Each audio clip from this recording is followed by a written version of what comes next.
اس کے علاوہ ناظرین ٹائمز آف انڈیا کی ایک رپورٹ ہے اور انہوں نے دوبارہ پاکستان کو اکیوز کیا ہے کہ جتنے بھی آکیوپائڈ ایریاز ہیں جموں اینڈ کشمیر اور لداخ ریجن کے جو کہ یونین ٹیریٹریز بھی کہلاتی ہیں اس میں پاکستان کے جو آکیوپائڈ علاقہ ہے گلگت بلتستان کا اس سے پاکستان فی الفور دستبردار ہو جائے کیونکہ وہ علاقہ پاکستان کی ملٹری نے زبردستی اس پہ قبضہ کیا تھا. ناظرین یہاں یہ امر بہت زیادہ قابل ذکر ہے اور یہ سوچنے والی بات ہے کہ یہ ٹائمز آف انڈیا کا جو ایڈیٹوریل اور جو ان کی جو خبر آئی ہے یہ صرف ایک دن کے بعد آئی ہے جب جو ان کے مطابق جو پاکستان سے کے حمایت یافتہ دہشت گردوں نے ہندواڑہ کشمیر میں 5 سیکیورٹی پرسنل کو مار کے جو وہاں پہ دہشت گردی کی کارروائی کی ہے اس کے نیکسٹ ڈے یہ بیان آیا ہے. اب اس کے آگے جا کے کیا اس کے کیا ریزنز نکلیں گے, کیا رائم اینڈ ریزنز نکلیں گے, کیا اس کے انالیسز ہوں گے, اور اس سے ایک بات ہمیں شیور ہو گئی ہے کہ اب دوبارہ ٹینشن سٹارٹ ہو گئی ہے اور اب یہ بھی تھوڑا محسوس کیا جا رہا ہے کہ انڈیا فائنل سٹیپس کی طرف یقیناً جائے گا. آزاد کشمیر کے حساب سے بھی اور گلگت بلتستان کے مطابق بھی وہ ان دونوں علاقوں کی طرف یقیناً پیش قدمی کرے گا یا اس کے اوپر دنیا میں انٹرنیشنل کمیونٹی کو یہ بتائے گا کہ پاکستان نے ان دونوں علاقوں پہ کس طرح قبضہ کیا ہوا ہے. They are basically occupied territories of Pakistan military. آگے چلتے ہیں ناظرین, انڈیا کے بعد کچھ خبریں ہیں یونائٹڈ اسٹیٹس آف امریکہ سے. یونائٹڈ اسٹیٹس آف امریکہ سے پہلے کچھ اچھی خبروں کی طرف چلتے ہیں. How about France France reports its lowest daily coronavirus death toll since mid-March. بہت اچھی خبر ہے فرانس سے. اسپین میں بھی کچھ اسی قسم کی خبر ہے. Spaniards soaks up sun after lockdown east as daily toll is lowest in last 6 weeks. پچھلے 6 ہفتوں میں lowest death toll ریکارڈ ہوا اسپین میں اور lowest death toll ریکارڈ ہوا فرانس میں. تو یہ یورپ کے لیے بڑی اچھی خبر ہے. دونوں ملکوں کے جو ڈیتھ ٹول ہیں وہ دن بدن کم سے کم ہوتے جا رہے ہیں. تو اس کا مقصد یہ ہے کہ جو کرو میں فلیٹننگ تھی وہ وہاں آنا شروع ہو گئی اور وہاں پہ آفیسز, اسکولز, مالز اور اسمال بزنسز دھیرے دھیرے کھلنا شروع ہو گئے ہیں. ناظرین نارتھ کوریا سے خبر ہے. پریزیڈنٹ ٹرمپ نے ٹویٹ کیا north Korean president Kim Jong Un کو اور ان کو کہا I for one am glad to see he is back and doing well.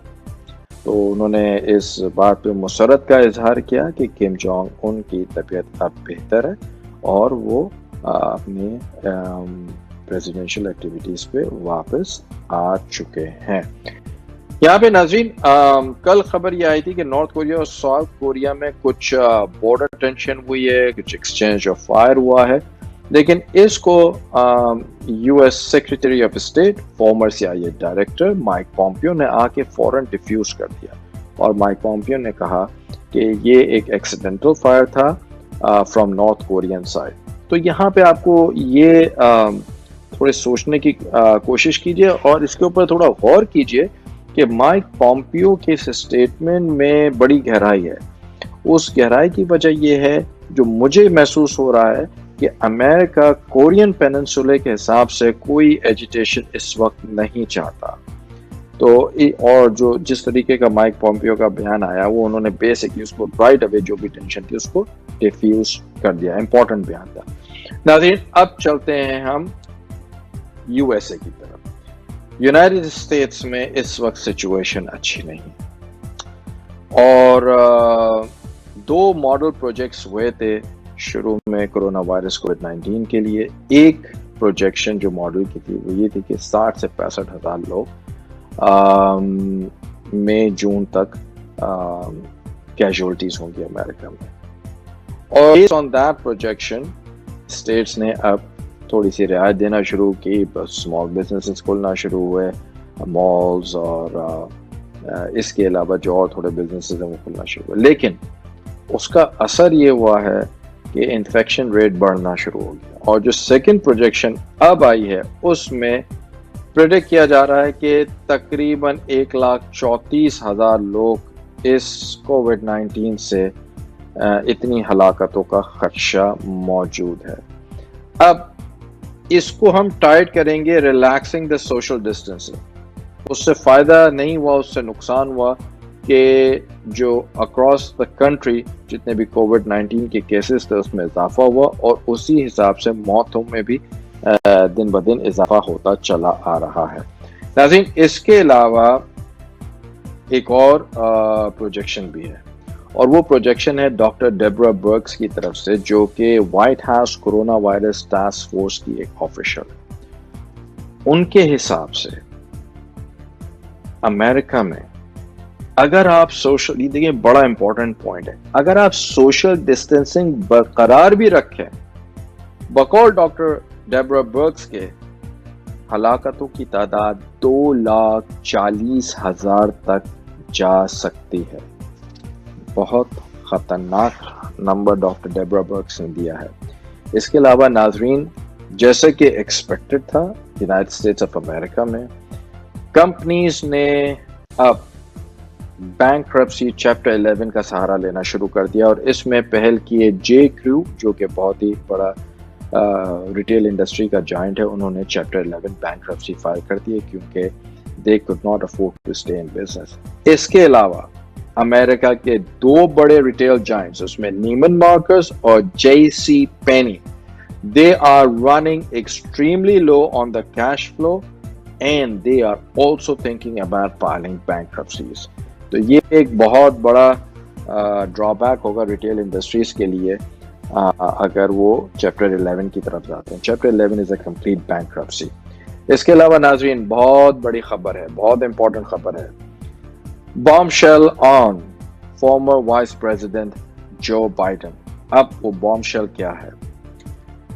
Tera red نامی ایک خاتون نے, جو کہ 90s میں سینیٹر, اس وقت کے سینیٹر جو بائیڈن کے آفس میں کام کرتی تھی, ان کے اوپر ایلیگیشن لگائی ہے سیکشول اسالٹ کی. ناظرین, جیسے کہ آپ جانتے ہیں کہ امریکہ کی پولیٹیکل ہسٹری میں کافی نامی گرامی پولیٹیشینز گزرے ہیں جن کے اوپر سیکشول اسالٹ کے ایلیگیشنز لگے ہیں. اس میں starting from JF Kennedy to John Edwards to Bill Clinton to Donald Trump to Newt Gingrich. تو یہ چیزیں وقتاً فوقتاً دیکھنے میں آتی رہتی ہیں, لیکن اس وقت